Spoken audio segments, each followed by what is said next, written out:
Welcome to Chillin' 101. We hope this video helps.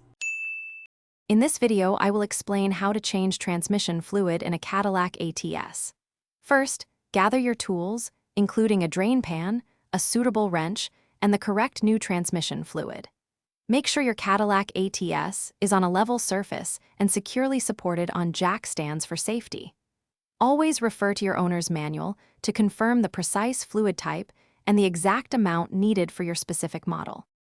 Now, let's drain the old fluid. Locate the transmission drain plug, usually found on the bottom of the transmission pan. Position your drain pan directly beneath the plug to collect the used fluid. Carefully loosen and remove the drain plug, allowing all the old transmission fluid to flow out completely. This step ensures you remove as much contaminated fluid as possible. With the fluid drained, remove the transmission pan bolts and gently lower the pan. Inside, you'll find the transmission filter. Replace this with a new one. Thoroughly clean the old pan, ensuring no debris remains.